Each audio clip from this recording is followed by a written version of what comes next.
mês de setembro do ano de 1989, onde um grupo de jovens da localidade de Conil, em Cádiz, há vários dias vinha observando da praia, naquela parte que o pessoal chama de calçadão. E eles vinham observando uma série de luzes estranhas no céu, chamando a atenção deles e que parecem surgir entre as 8h30 e 9 da noite, mais ou menos. Perdão, mas diziam que um dos objetos tinha o formato de meia-lua, com luzes vermelhas na parte de dentro, formando um triângulo. Sim, era um objeto bastante curioso, que não se assemelhava a nenhum tipo de aeronave conhecida e que principalmente não emitia um som que eles pudessem identificar como proveniente de um helicóptero ou qualquer tipo de objeto que eles pudessem reconhecer. E aí na praia, onde as ondas quebram, eles veem que havia dois seres. E a palavra que eles usaram foram dois humanoides, vestidos com um tipo de túnica bastante comprida, que podiam ter, pelas estimativas que eles fizeram, quase 2 metros de altura. Não havia nenhum traço na fisionomia deles que pudesse indicar que se tratava de pessoas, porque diziam que eles não tinham olhos, não tinham nem boca, nem cabelo, era simplesmente um tipo de ovo, sem nenhuma abertura no rosto. Quer dizer, o rosto então era totalmente plano. Sem nada. E principalmente em relação à altura, ao tamanho. Diziam que eles usavam um tipo de túnica branca. Mas quando eles estavam tentando compor a cena, uma das testemunhas, o Pedro, ele enxerga outro ser, outro humanoide. Um terceiro ser. Que tinha uns 3 metros de altura, mais ou menos por aí. Vestido com um traje preto bem justo, parecido com o de um mergulhador. E a cabeça era desproporcional para o tamanho dele. Ela era muito grande. Era uma cabeça grande, em forma de pera, que se destacava bastante. E por causa da distância, o que eles conseguiram ver com clareza era que tinha 2 olhos pretos enormes. Quer dizer, vincularam em algum momento a presença desses seres com as luzes que tinham visto. Sim, eles pensavam que todo aquele espetáculo luminoso que eles tinham registrado vários dias antes tinha algum tipo de relação com aqueles estranhos indivíduos que tinham aparecido na praia, principalmente por causa do que aconteceu em seguida. O que ocorreu em seguida é ainda mais alucinante. Os seres se esconderam dentro de um buraco, enquanto pareciam brincar com uma esfera de luz que carregavam nas mãos. Quando saíram, tinham se transformado em um homem e uma mulher. O que eles fizeram depois foi ainda mais surpreendente, porque caminharam até a primeira fileira de lojas e entraram em um hotel. Afinal, o que eram eles?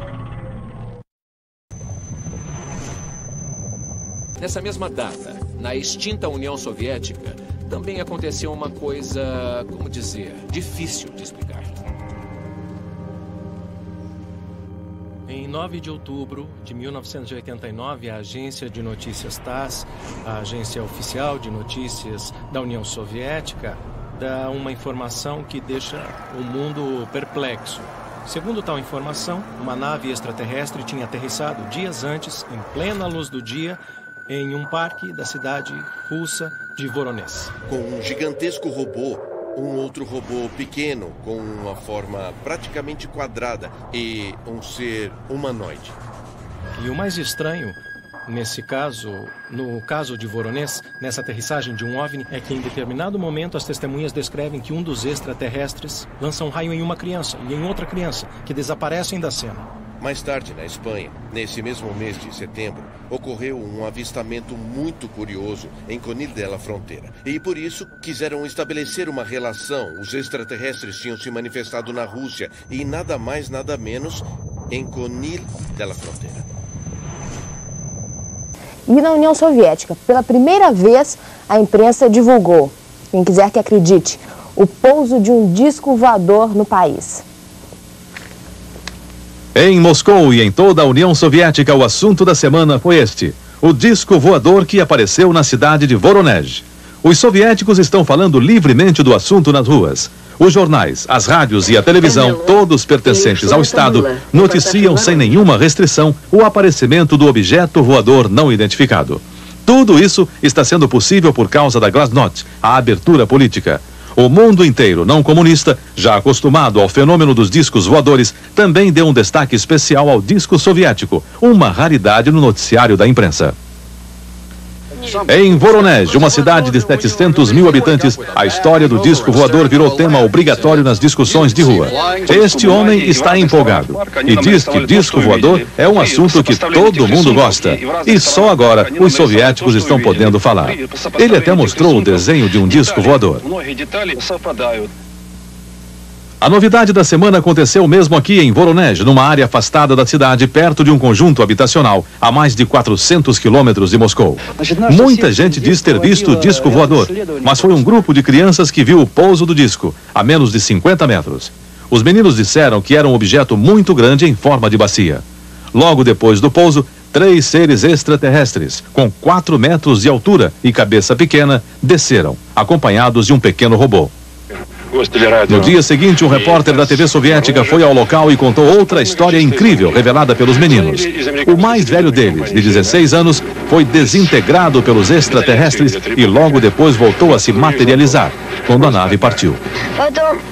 O menino Vasya Surin, um dos que viram o disco, diz que todos ficaram com muito medo na hora do pouso da nave, mas logo foram sentindo uma sensação de tranquilidade, de encantamento, diante dos tripulantes enormes e de cabeças pequenas. O pequeno Vasya Surin mostra as marcas deixadas pelo disco no chão, como se fossem marcas das sapatas usadas para o pouso da nave. O disco também deixou 2 pedaços de uma misteriosa rocha, que os cientistas já estão analisando.